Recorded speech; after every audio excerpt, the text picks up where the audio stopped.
Yeah. So, this topic of gliding through turbulent times with higher consciousness has come up basically looking at few questions from different people, and also looking at how people are going through the current turbulent situations. A lot of people feeling that, a lot of things are going wrong in the world, and a lot of chaos or suffering, and uh, looks like things are falling apart kind of thing. But it's not so. So it's basically to share that part. So coming to my journey a little bit before I come to this topic, my quest for this spiritual side really started when I was about 12 years age, when I read a book by Swami Vivekananda on Raja Yoga. My brother had that, and I just read it somehow, and that triggered something deeply in me, uh, where I felt that we are not what we really perceive as. We are something more than that, or we are something different. And since then, some kind of a two parallel lives were going in my whole life journey. One was normal family, social, professional, student life, all those kind of things. But another internal, very secret life, which was always seeking, exploring, and it was looking at everything that's happening in the external world as, no, this is not it, this is not it. I was seeking something more. Almost 12, 13 years back, these two paths kind of merged, uh, and it's kind of unified. And that's how I landed in Ramakrishna Ashram. I'm a student from Ramakrishna Ashram. During PUC, that's my 11th and 12th, I stayed in Ramakrishna Ashram hostel in Bangalore. It's phenomenal impact on me. Just 2 years, but it's lifelong impact. Then I practiced what's called Sahaja Marg from Ramchandraji. During my engineering days, I practiced those meditation. It's based on Raja Yoga. It was very, very useful for me.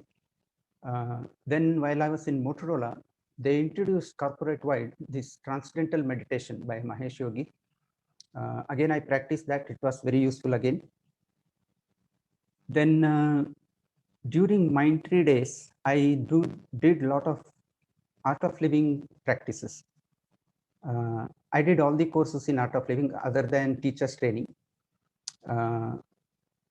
Again, phenomenal journey. And then got introduced to Isha Yoga. Again, about 7-8 years. Again, if I look at this, all these were not like shopping and hopping from one place to other. They were actually evolutionary journeys. They were actually steps of change in me. And then more recently with Sri M, he's one of the great masters and yogi. You can Google them and Google about him if you don't know. Phenomenal yogi. And then another person, Suresh Ram Swami. I'll talk about it again also towards the end. He's a Bangalorean living in US, entrepreneur, technocrat, but kind of an enlightened being. Through this journey, I have gone through some of my own personal experiences. I won't be going into the details, but just to share that, because what I'm going to share has to be understood from that context, why I'm saying that. Some of these experiences were really like, the energy movements, what they call in the chakras, nadis, phenomenal experiences of that. Tossing of the body like, levitation, not exactly levitation, but just tossing up of the body. Beyond the body experiences. I'm there fully aware, but my body is not there. Many of such experiences, and it keeps happening. It's evolution like that. So whatever these yogis have written, like autobiography of yogi or Sri M's, apprentice to Himalayan masters. If you read such books, they have revealed so many things And I have absolutely no doubt about what they have written actually, based on my own personal experience. And many of, I have been lucky to get connected with many of such enlightened beings who are really in that state. And I have also seen people are going through that journey and have gone through that journey. And some of them here I have shown, some of them are totally unknown, but they're profound. They're very simple, not known to the world, but they're enlightened beings actually. Uh, so I'm going to share some of these, what they are saying about the current state of affairs and kind of what is going to unravel, so to say, and how we can deal with from our own side. That's the context for today's talk actually. So if you look at current world scenario, uh, you may look at on the surface, it looks like all these kind of things, disasters, diseases, anxiety, conflict, uncertainty, confusion. You can, pick name like that. A lot of things look like that. And some of these words like happiness, joy, peace, tranquility, cooperation, coexistence, well-being, they all look like faded and very small things somewhere in the background. And it is more so if you are actually, if our worldview is based on media, newspapers, news channels, and social media. Because in the current world, people's worldview is actually almost driven by this media and uh, newspapers and social media, etc. But if you go deeper, it's actually very different. And you can see some more like this. It looks like religious preachers are shouting peace, love, humanity is one, all those kind of things. But if you look at, religions are the biggest dividing force of humanity right now. Nations, presidents, ministers are proclaiming cooperation, collaboration, etc. But they are the biggest source of competition and conflict across nations. Societies, communities are trying hard on unity, harmony, but fragmentation and divisions are highest in all societies. Healthcare is booming, but health is deteriorating of people. Technology is marvelous, but nature is dying.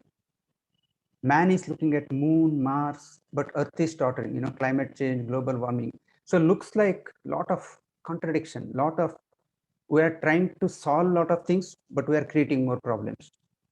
And we think we are making progress, but looks like it's not really a progress if you, look at a broader level. So what is happening really? Einstein said this: no problem can be solved from the same level of consciousness that created it. So essentially, we're trying to solve a lot of problems at the same level where we have created those problems. So it's like going in circles.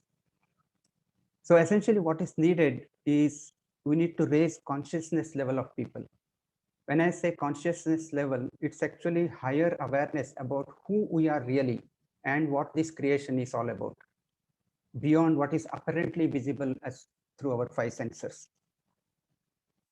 And that is what is really happening in reality. Planet's consciousness is rising. This is what all the higher consciousness beings or the enlightened beings are actually saying. And we can observe, we don't have to just rely on that. Observe yourself and people around you in the last 10 to 15 years. You will notice a lot of things. You can notice how ourselves are changing. In fact, that's why we are here today, discussing such topics. There is a lot of spiritual kind of thinking, seeking happening. And so many people around us are actually exploring, seeking. Worldwide, this is a phenomenon. So many people are adopting yoga, meditation, and mindfulness is a big movement in US and Europe. So we can observe that. But these are all kind of a quiet movement. They won't make headlines in newspapers or breaking news in news channels. But this is actually the underlying real transformation that's taking place. So isn't that a great news that this change is really happening? The planet's consciousness is rising, and only this higher consciousness actually can real problems. So outlook for the planet from higher consciousness level of such beings. So this decade will change, will see a change in world order from an outward materialistic physical overdrive to from there to move inward focused states of higher consciousness awareness. This means a lot of change, and change means destruction of old and creation of new, right? So that's why it will look like turbulence, chaos. It's death of old systems and patterns and birth of new ones. And normally birth comes with certain pain. That's where we are going through actually. So why is this happening? So I want to share some of these from those enlightened beings. So this is a person called Yukteswara Giri. He is Paramahamsa Yogananda's guru. If people have read Autobiography of Yogi from Paramahamsa Yogananda, he is Yogananda's guru. He has written a book called Holy Science. It's a small book, just 90 pages.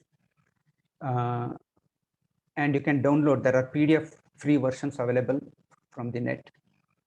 And he has talked about how the solar system orbit is in the Milky Way galaxy and how it causes yugas.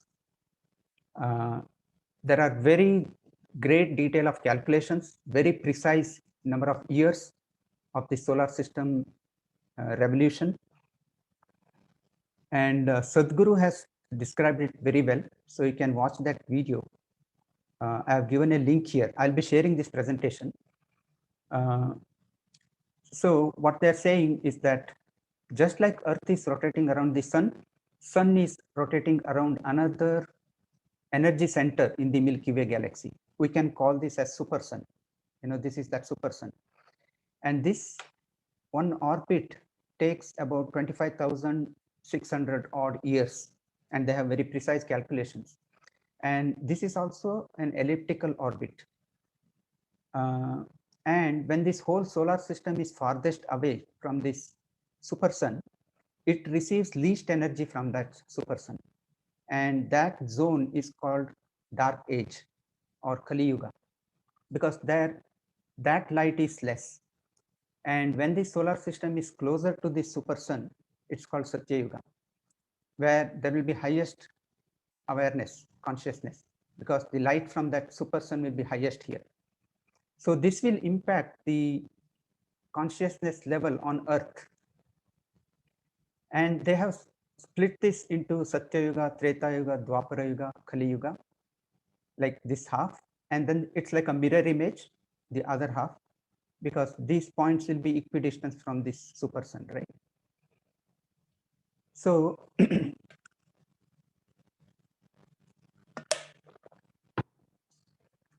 based on these calculations, they are showing that the solar system is somewhere now here.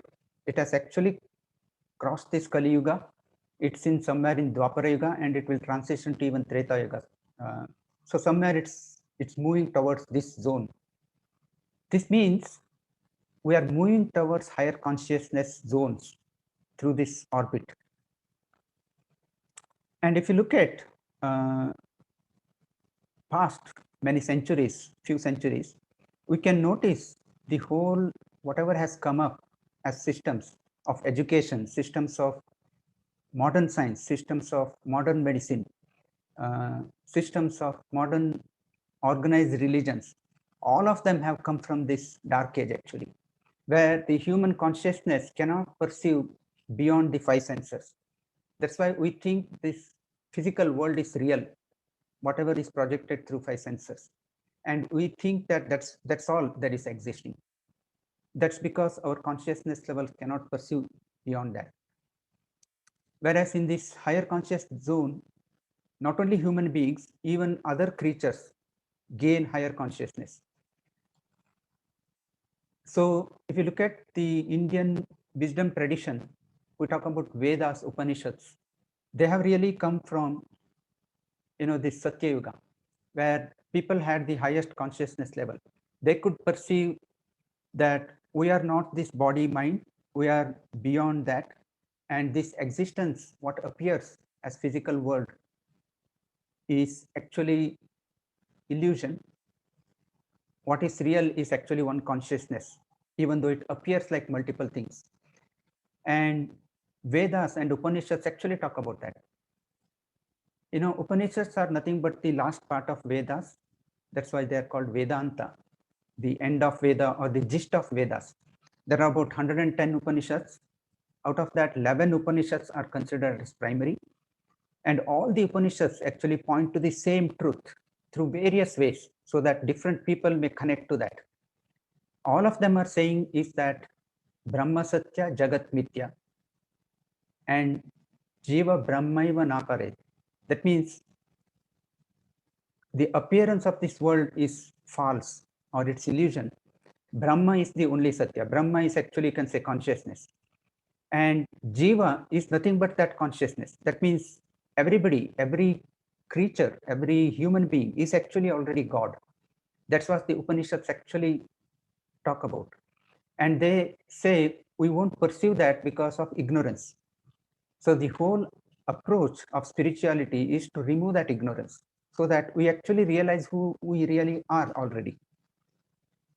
And that's how the Upanishads started here. And they were transmitted through what's called Shruti, because at that stage, people had higher capability to perceive things. So they could transmit it like telepathy. But as this orbit progressed here, solar system progressed here, humans' ability to perceive started reducing.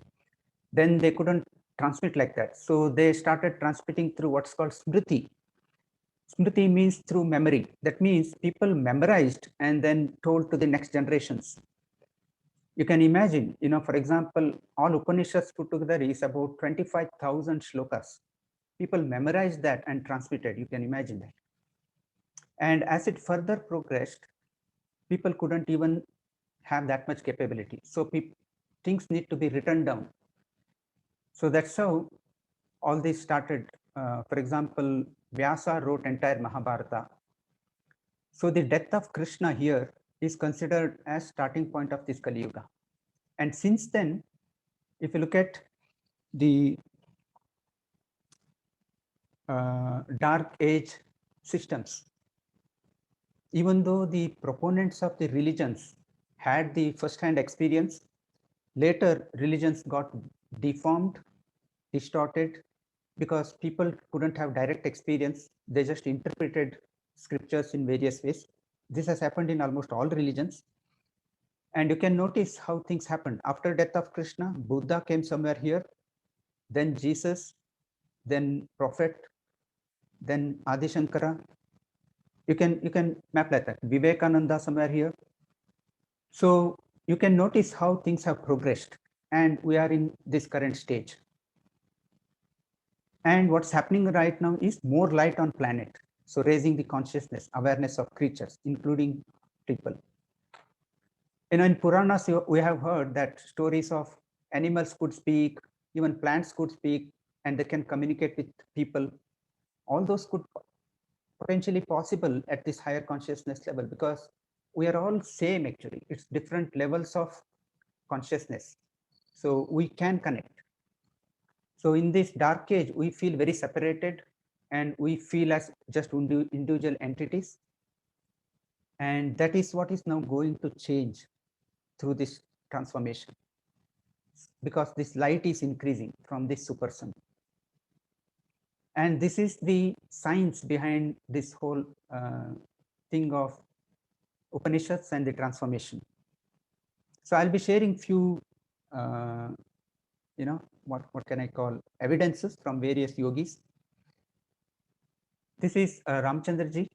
He is a founder of Sahaj Marg I talked about. He has written a book called Reality at Dawn. Again, you can download it from internet. In that, he has written a last chapter called My Vision. He has written this in 1954. And in that chapter, he has written about how he sees the world in his clairvoyant state. And he has written many things in that. He had written at that time itself that USSR will break into multiple countries. And he has written Gulf Stream will reduce. And few years back, the headline article in Times Magazine was that Gulf Stream is losing steam. What's happening is the polar ice is melting. And in fact, there is a website which is tracking polar ice. Every day they map it since 1973. You can see so much drastic reduction in this polar ice. So when the ice melts in the polar region, the temperature difference between the equator and the polar region reduces. And then the Gulf Stream reduces, because Gulf Stream is a huge undercurrent from equator to the polar region, which is keeping North America and Europe warm. And when this Gulf Stream reduces, they can become very cold actually. And Gulf Stream is reducing, that's what he's saying. And that's what now science is showing. And he has written many things, but I would just want to highlight this gist. He's saying by the turn of new century, India will lead the world into spirituality based, new civilization. And the person to bring about that transformation is already born in India. He has written that very clearly. You can look around and see. He has written this in 1954. So you can, make your own judgments. Another person, Krishnananda, he was a simple clerk in Basavangudi in Bangalore, and he met his master, another great yogi. His name was Rishi Amara. He's from Jayanagar in Bangalore. He was, and Krishnananda has created something called Taponagara in Bangalore. It's on Hennur main road. People from Bangalore can visit that. And why he has created that? And he talks a lot of things in this book called Doorways to Light. He met Vishwamitra, Rishi Vishwamitra, and Rishi Vishwamitra was actually entrusted with creating this project of creating this Taponagara, where they have created a huge energy dome in the astral plane. It's not a physical dome, it's an energy dome. And he writes in that book that now we are getting into the light age, and a lot of yogis are shifting based from Himalayas to the plains to bring about that transformation. And to facilitate that, this infrastructure is created. So there are a lot of meditation structures there, very wonderful place to go and meditate there. And he has also written that there are 1,44,000 light workers who are working in the astral planes to bring about this transformation. And it's accelerating since 2012. You might have heard in 2012, there was a lot of noise about Pralaya, and, even there was a movie on, Pralaya, etc. But it's actually the acceleration of this transformation. Pralaya of the old systems and birth of new systems, actually. I won't go into a lot of details. I'll quickly share because I may run out of time otherwise. This is Sri M. Another, I talked about this. You can look up and know about more about him. He has written many books. Apprentice to Himalayan Masters was one great book, his first book. And then he has written second book called Journey Continues. In that, he has revealed multiple life stories of his past lives, right from Mahabharata. In Mahabharata, he was a she. Her name was Indumati. And she met Krishna. She was a great warrior, and Krishna asked her to fight the Kurukshetra in the guise of a man. So she fought Kurukshetra and she was killed by Ashwatthama. So he has written all those things, and he went through many births. And then what I want to highlight is that, interestingly, in 2019 Guru Purnima, I and Datta had gone there. That's also remembers that. In that satsang, he mentioned that he will be here till 2035, and this will be his last life. And the whole purpose was to see this transformation through. So a lot of these people are working like that. Suresh Ramswamy, I talked about him a little bit. He has written a book called Just Be, Transform Your Life and Live as Infinity. His first-hand experiences of you can say enlightenment. He won't call that, because no enlightenment person will call that I'm enlightened, okay? But we can make out. And he also mentions about world is going through accelerated transformation. Light on earth is increasing. And I have given 2 links here. You can watch those videos. He also talked about heat is rising because that chaos on the outside getting cooked in pressure cooker, because it will fast hasten that process, and there will be delicious meal, he says. This is another interesting person, PVR Narasimha Rao. He's a IIT engineer, and he has done his master's from Rice University in US, and he's working in a semiconductor company in US. He is a Sanskrit scholar and a Jyotish Shastra Pandit. He has published a lot of predictions. He continuously keeps doing that. Many of his predictions have also come through. And he's also very much talking about India will lead the world to Sanatana Dharma in this decade, which is coming from those Satya Yugas. And he has astrological predictions on US, China, India, many nations, and many world leaders. Again, you can look up a lot of insights there. Like that, many things, okay? Sri Ravi Shankar, Shiv Yog Baba, Dalai Lama. There are so many on the same aspects, very independently people talking about that. So I just wanted to, have conviction that this is actually a good thing that is happening. On the surface, we may see it as, turbulence. So there is a change happening, but the problem of change is something like this. This cartoon speaks about that. Who wants to change? Everybody raises hand. We want the world to change. We want all other people to change. If you ask who wants to change, nobody. We don't want to change. We want the world to change. We want all other people to change. That is the problem. See, we don't have control on the outside. We can't change outside world and people actually, but we can change inside. It's totally within our control. It's something like you can't change the wind in the ocean, right? But we can adjust our sail of the boat. It's something like that. And that's what we can do in these turbulent times. But many times we think that, oh, world is not going right, and we have to jump in and change. We have to correct these people. Those are all coming from our small mind, actually. If you deeply go inside and see whatever is happening in the world is perfectly fine. Imagine we think a lot of people are bad. A lot of people are doing so many bad things. Think about this. You can say God or creator or whatever. That intelligence has created all of them, even those bad people, right? That means there must be a reason for this whole thing to exist this way. It is such a phenomenal intelligence, but our small mind thinks, I need to advise that, great creator, this is not correct. This is not correct. This needs to be corrected. This person needs to be fixed.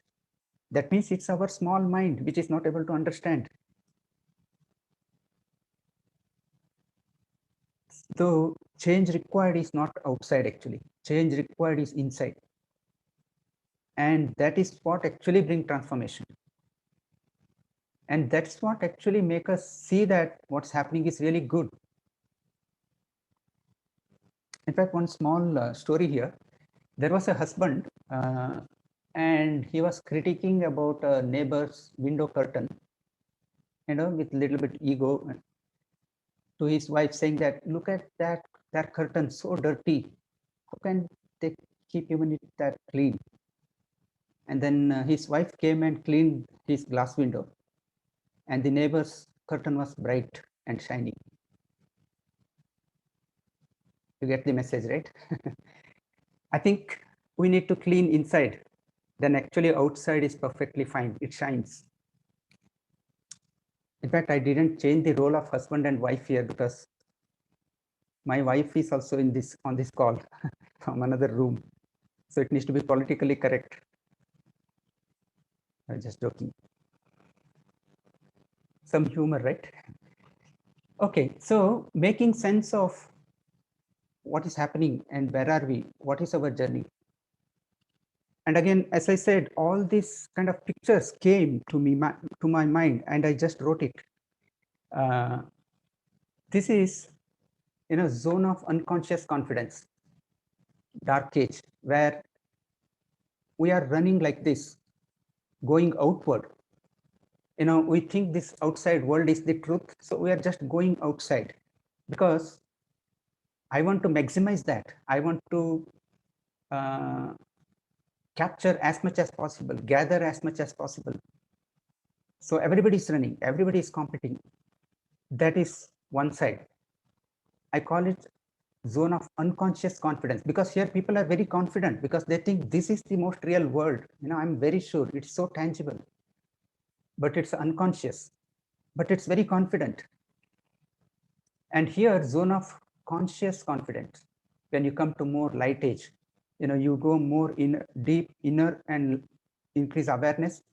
There is also confidence comes, but this is a conscious confidence. And in between this zone of doubt, confusion, a lot of us are here actually. That's why we are here in this session. And many times we think that, yeah, this is correct. Actually, I need to pursue this spiritual dimension. I need to really understand who we are and what this world is, etc. But then we get caught up in this world because this is majority, this is minority. So we see, oh, everybody is running. Oh, I should also run. Otherwise, I may miss something. I may lose out. Let me also run. So this zone, people in this zone struggle most because they are looking here and looking this side, left and right, both sides, getting confused, getting doubt, sometimes this side, sometimes that side. Whereas these people in this left side looks to be very happy, having party and going along, nothing is happening. Whereas people here, I'm struggling, but this is not a bad thing, because this is the starting point of this. You are taking a U-turn here and actually going to the right side. So this is going inward. So this is actually a moving from a kinetic energy to a potential energy. We actually here slow down, whereas here we tend to accelerate, do more, think more, run fast. Whereas here we slow down, let's go inward, relax, because through that we actually uncover which is beyond these 5 sensory perceptions. So some characteristic of these two sides, this outward is more a left brain orientation. Because our education is so left brain orientation, we are amplifying this even more actually. This is about human doing, so much of doing. The going inward is right brain orientation. It's about human being. You be more and more be. Left side is more reductionist, dividing, differentiating. That's why modern science is all about differentiating, dividing. What is inside this particle, inside this, what is outside this universe. It's all dividing, differentiating, reductionist. Whereas this going inward is unifying, inclusive. How big is the universe? How consciousness, we are saying everything is just one. It's about integrating. Left is individual identities, ego, I am. Whereas the right side is universal identity. Vasudhaiva Kutumbakam. We are all just one. Left side is competition, conflict. Right side is cooperation, coexistence. Left side is religion, politics, nationalities, because religions have lost the spiritual foundation. That's the problem. Otherwise, religion per se is supposed to be uniting the whole humanity. Right side is spirituality, one consciousness. Left side is 5 sense-based perception of existence. Right side is beyond the body-mind perception, one consciousness, Advaita. So this is the right direction to move. This doesn't mean that we should stop doing anything in this world. I'm not saying that. We can operate in this left, but we should do that from the position of this right. That means, because this position of right is an internal state. So we can be in this internal state and perform this outside. That will be wonderful. That's like really Krishna. He's the role model for that actually. And this is what we need to change. This is where we need to move towards more. So if you feel confused, doubt, hang on there and keep moving to the right. That's my suggestion. So what are the strategy to navigate to these turbulent times? When you look at this external world, there is going to be change and it's rapidly accelerating. So the best way is to operate from the eye of the storm. It looks like a storm. In the storm, there is a central part which is called the eye of the storm, where it's very still. It is almost motionless. If you go to the periphery, there is the highest turbulence. So the more we hang around on the periphery, we experience highest turbulence, turmoil during this change. The more we go deeper inside, which is actually our own that center, we can be witness unattached. So move towards the core, not get caught up in the periphery. That should be our strategy. But we can actually observe or witness. When I say witness, it's not just not doing anything, but internally operating from that eye of the storm. That means we don't get perturbed by what's happening in the outside world. Otherwise, so much, political turmoil, religious conflicts, so many fractional fightings. That's all happening in the periphery. We can do whatever we want to do there, but do it from internally positioned with the stability. So what does that mean is, in the last 4 sessions in the roots and shoots, Datta took us through these Panchakoshas, how Upanishads talk about who we are. There is Annamaya Kosha, Pranamaya Kosha, Manonmaya Kosha, Vijnanamaya Kosha, Anandamaya Kosha. And we are actually separate from this. We are that consciousness. Each of them is a detailed subject, but I'm just giving you pointers on this. And this is this outside world. We see that outside world through this body-mind complex. In fact, it's like a virtual reality. It actually projects this world like this, which is not really like that. And they classify this as gross body, subtle body, causal body. That means this is the cause and outer one is the effects. So the more we work through this cause, we can deal with this outside easily. For example, even physical health can significantly improve if you improve prana, if you improve manonmaya kosha, or even go deeper. That's how it works actually. So, and what is death as per this? They say that death is nothing but we change this gross body and we get into a new body. It's like changing a vehicle, because we are not this body and mind complex.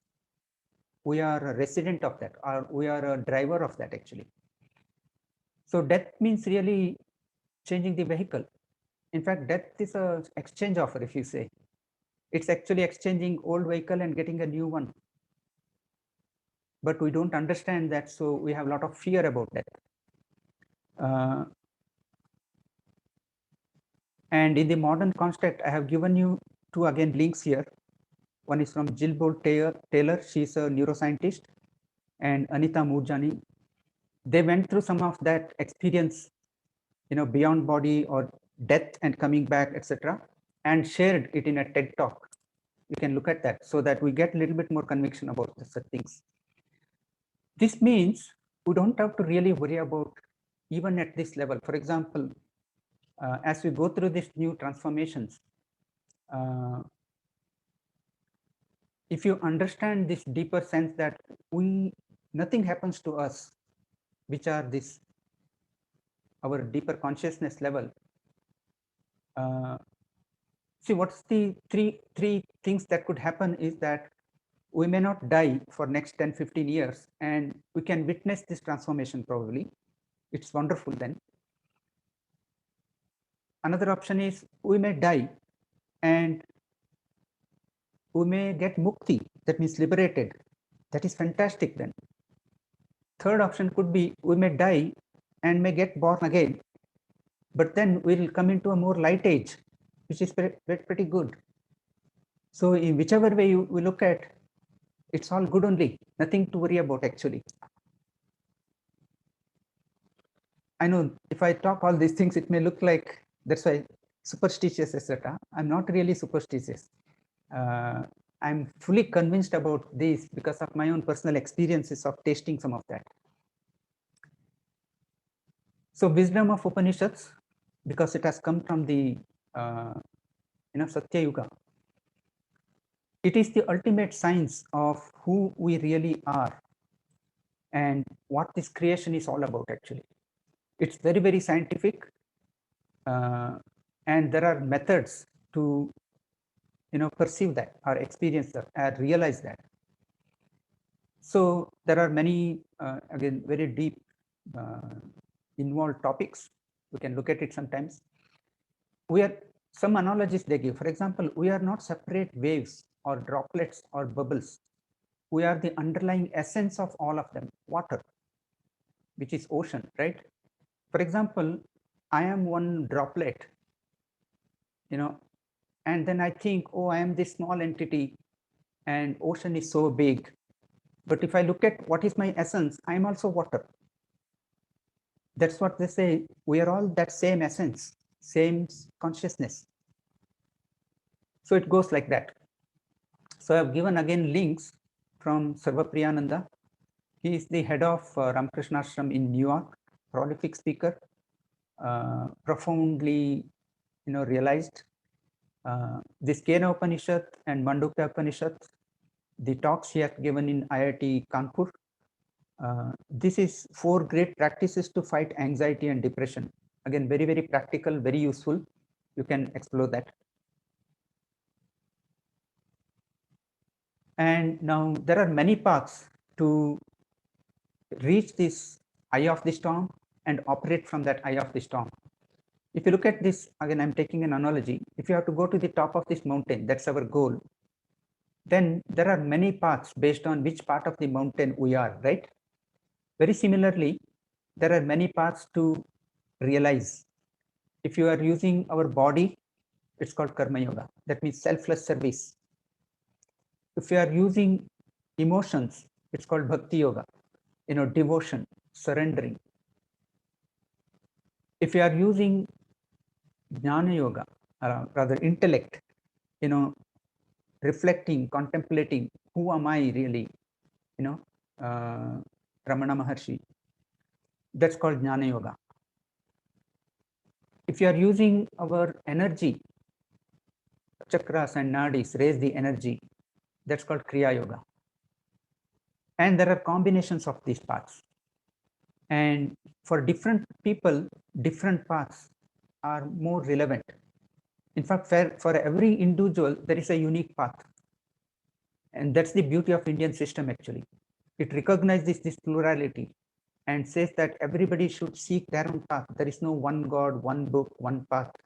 It realizes this and actually helps people to that. So it's a great empowerment approach, actually. And Ashtanga Yoga, which is a very step-by-step approach towards this. I'm just giving pointers today. And if you look at some of this art of living, they have this happiness program, or Isha Yoga, they're called inner engineering, or Sri M's Kriya Yoga. They all combine these multiple paths very effectively. So they have these 3 components: sadhana, seva, satsang. Sadhana is some kind of a practices you do every day. Some yogasana, pranayam, meditation, those kind of things. Seva is service, which is karma yoga. Satsang is typically, bhajans or knowledge sessions. Even this is a satsang, what we are having. So this is jnana yoga, bhakti yoga. So you can see they combine all this. That's why they become very effective. And a lot of people actually feel it's powerful and beneficial.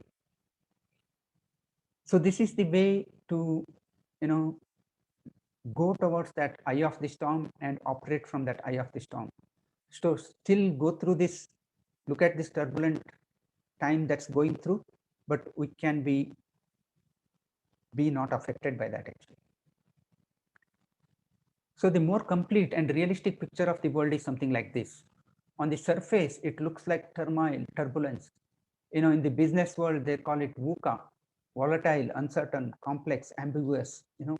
I don't know what to do. It's changing so rapidly, uncertain. But if you go a little deeper, it's actually tranquil transformation from the depths. That's what is really happening. So coming to some simple practice we can take away from today. Reduce news and media, because they are on the surface. They will give you the picture of the surface, the turbulent turmoil.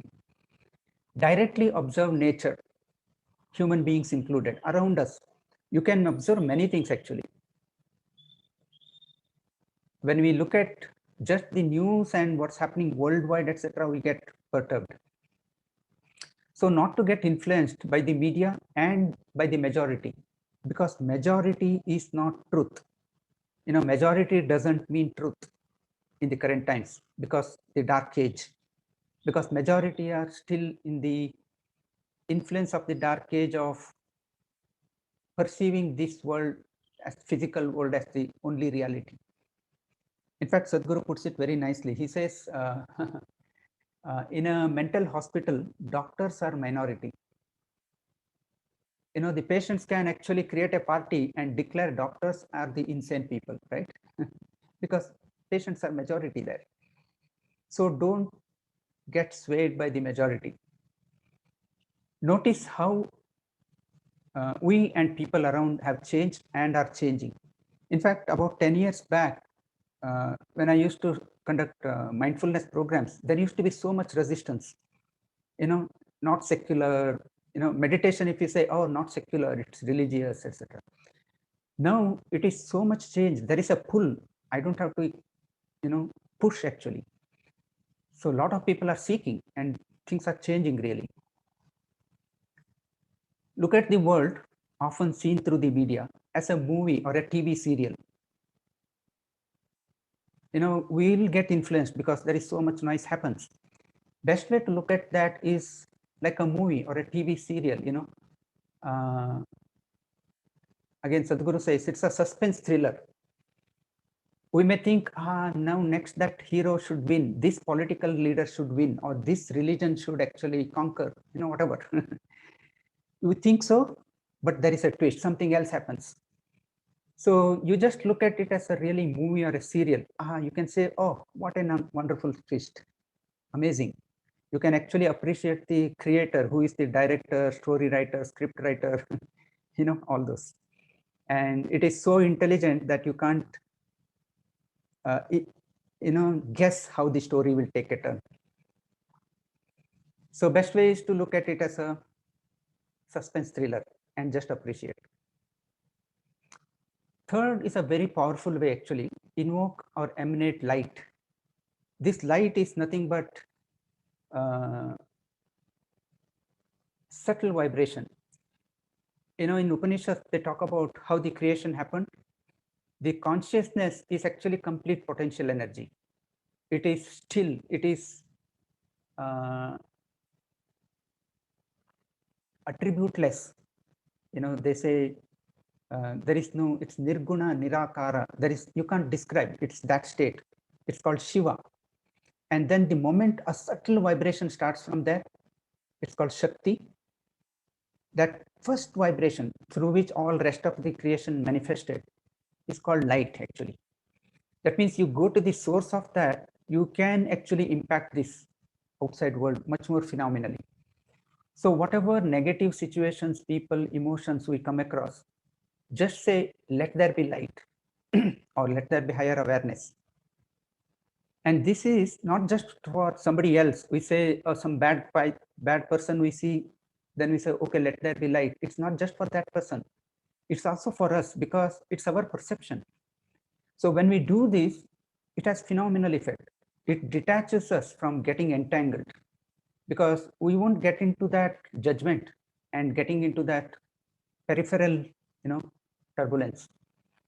It enhances our awareness, consciousness level, and transcends the perception.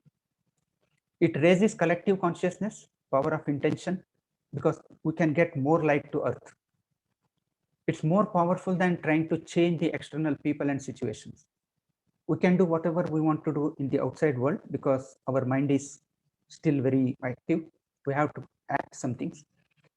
But while doing that, if we can do this, it's even more powerful. Surf the wave, go with the flow joyfully. Whatever happens for the best of the is best for the whole, because creation is far more intelligent than our small mind. Think about this. We are 7 billion people on this earth, and we are this one individual. And this earth is such a small thing in this whole solar system. And this solar system is such a small entity in this Milky Way galaxy. And there are billions of galaxies. This is such a vast space. And we are such a speck of a dust, not even dust. And if you take a time wise, this universe is going on since billions of years. And our life is such a not even a second. In fact, they talk about one inhale of Brahma is this whole creation. One exhale of Brahma is the dissolution of entire universe. It is such a grand scale. And we are thinking here that this creation is not perfect. It needs to be deep, this needs to be fixed, this needs to be fixed. That is our small mind. If you just understand this, we actually accept a lot of things much more. So we'll become part of the solution rather than problem.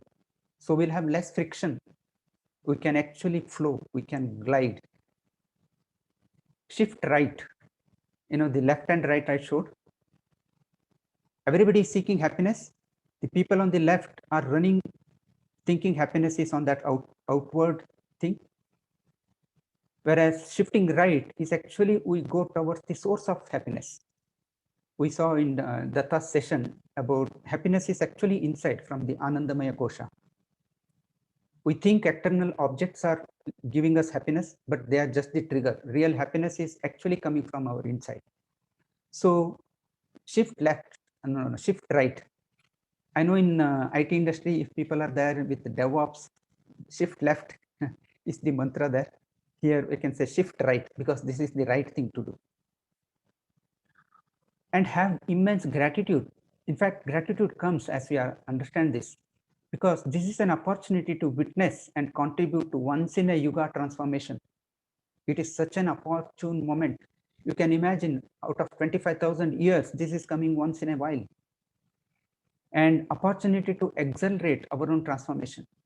In fact, all these enlightened beings are saying that people, whoever on this path, it becomes very easy for their higher awareness because light is increasing.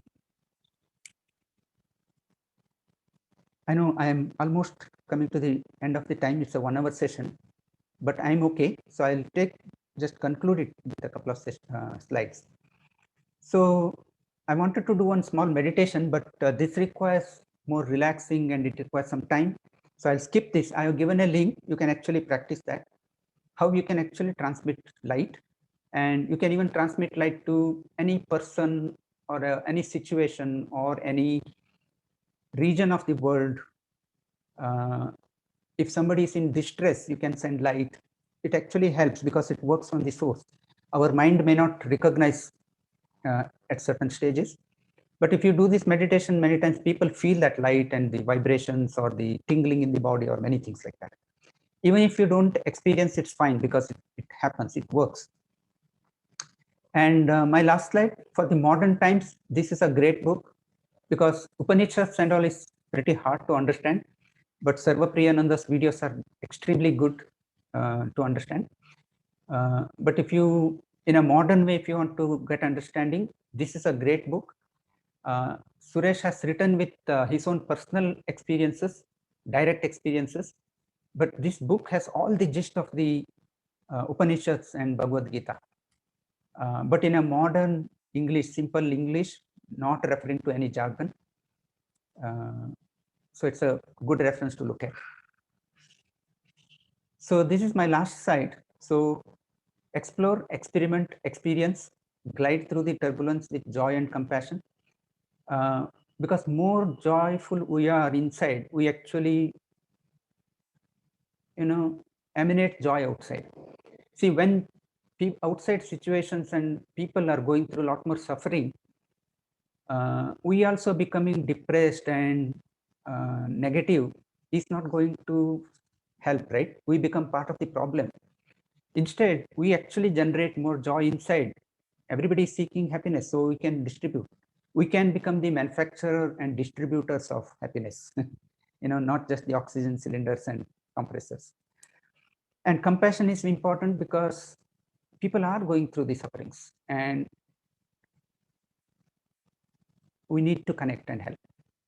So this is what I felt, and this is what came to me as I said, download, which needed to be shared. So I happen to be a channel.